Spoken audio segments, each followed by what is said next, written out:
So after a lot of leaks, rumors, and a bunch of speculation, finally OnePlus revealed their new OnePlus devices, the OnePlus 8 and the OnePlus 8 Pro.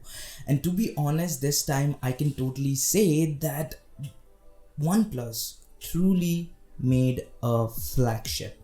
Not a flagship killer, not a compromised one, but a true flagship, but with some catch. As per every year, also this time OnePlus made the fastest phone that they can offer, or the whole tech world can offer.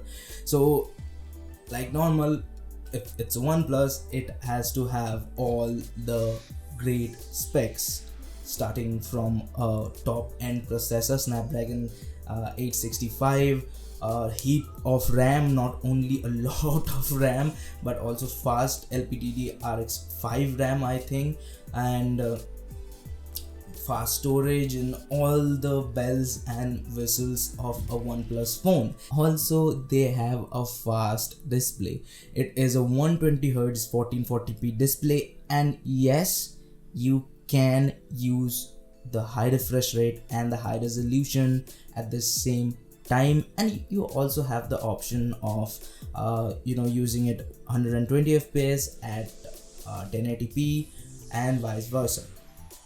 But one thing that I agree with Marcus said in his video that he'd love to see a 90Hz option, and I also agree with him. I would love to see a 90Hz option in the settings, because then you can use 1080p 90Hz or 1440p 90Hz, because that is a little cherry on the top, and I think OnePlus will add this if enough people want that feature. But these are the things OnePlus is known for.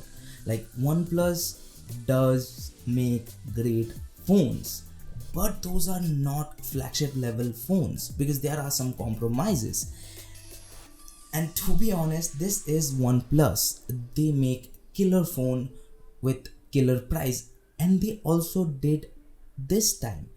They made a killer phone with a killer price, but this time the price is not killing other phones but killing your pocket a little bit, because the OnePlus 8 Pro starts at $899, and if you want the top of the range you have to spend $1,000.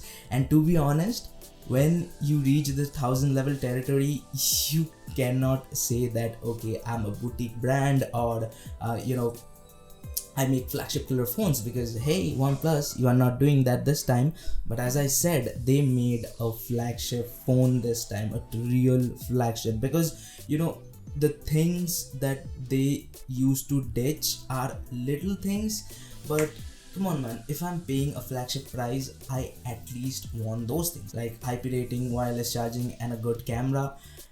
The IP rating is there, the wireless charging is there, which is also interesting because I'm going to talk about that, and the camera. So let's talk about the camera first. As you know, I'm a small YouTuber, so I don't have the phone in my hand, but I watched some of the reviews from Marcus and Linus, and most of the footage that I have seen, the camera is good. It's not industry leading, like it's better than industry leading. Like I can compare it to the Huawei stuff or the Samsung stuff.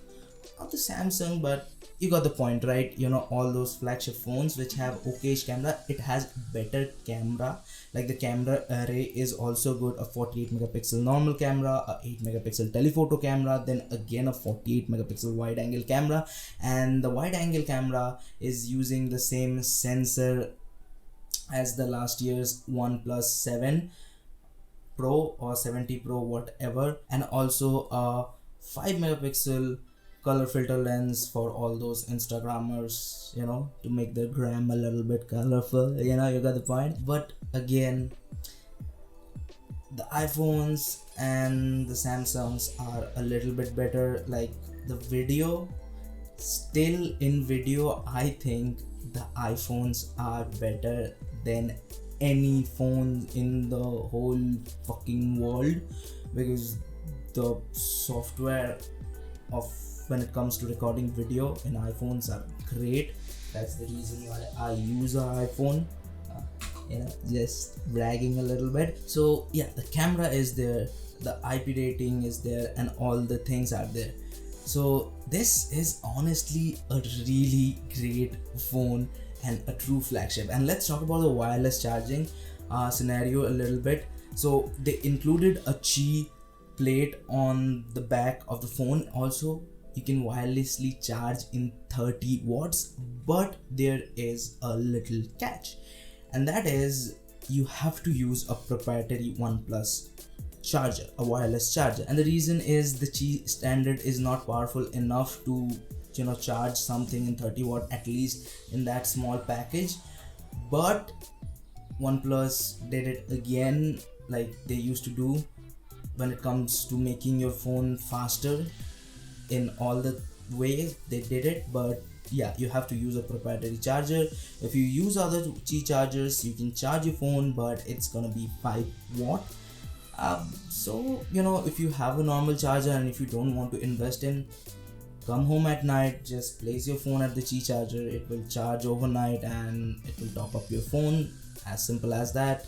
So yeah, there is an option of fast charging, and if you are not up to that, then okay, you have other option, and that's what I like, giving options. And to be honest, this isn't a review because I don't have the phone in my hand, and without using it I can't tell you my experience and I can't give you my review. So there are some videos from Linus, Marcus, I think Austin also uploaded a video. I'm waiting for John to upload a video because we all know, man, John makes killer content. Okay, period. John, if you're listening, you create some killer content, man.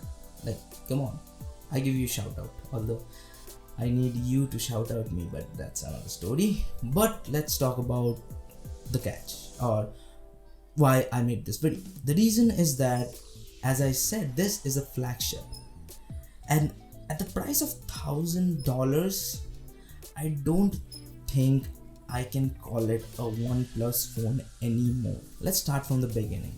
The start of the OnePlus, a company that is making phones with great hardware and with awesome price, calling themselves flagship killer, and the name was well worth it. And then they started listening to the community, what the community wanted, and they started making phones for their community. And I know as time passes by, you have to grow up, you have to mature as a company. So they started making premium phones. But this OnePlus is a premium level flagship phone, not a OnePlus, guys. When I hear OnePlus, I think fast, reliable, great software. Like, come on, Oxygen OS is the best Android experience you can get, period. Even phones from Google like Pixel doesn't have that much great of an experience. Oxygen OS has the perfect balance of stockiness and the customizability, snappiness. Like, it's just so perfect when it comes to software, and that's I love about OnePlus. They make balanced product. But this time, guys, I don't think this is a balanced product. I think this is a phone to compete against the iPhones, the S20s, the S20s Ultra. Like, I can easily recommend this phone over an iPhone 11 Pro Max or a Samsung Galaxy S20 Ultra, all these mouthful names. And the price difference is there. Like, there's $1,000 and those phones are over $1,000. So like, this time OnePlus competing against the best of the best. And if you are planning to buy something like a S20 Ultra, you don't need to buy a S20 Ultra because there is a better option. But this is not a OnePlus. What I'm trying to say is, I want to see a OnePlus phone that is made by the community. OnePlus, this time, please listen to the community. I know there are a lot of people who want this type phone like the OnePlus 8 Pro, but there are a lot of people want your Oxygen OS experience, wants your premium quality, and all the bells and whistles of OnePlus, but in a much digestible package. And that doesn't mean you have to populate your brand with heaps of phone like Xiaomi. I used to like Xiaomi a lot, but now they are launching phones in like every month and just populating their whole brand with lots of phones. I don't want that. I want a OnePlus phone with mid-range or upper mid-range spec with a price that nobody had ever thought of. I want that OnePlus charm again. I want to see that OnePlus again. And guys, if you think the same way as I am, so tag this video to OnePlus in Twitter or Facebook, Instagram, wherever you want. Let's tell them that there are people like me, like you, who want a OnePlus phone that they made by listening to the community and with that OnePlus charm. So this is it for this video. I will link down some great videos if you are looking for a good OnePlus review. And I'm sweating, and if you like the video for whatever reason, just like this video, and if you don't, for obvious reasons, just like it. There is no hard feelings, but I want you to subscribe to my channel because it's important. It will motivate me to make more content like this. And if you want to share this video to some of your friends who might need this, do it. Again, it's free. And if you have any questions, comment down below in the comment section, and I will see you guys in the next one. Peace.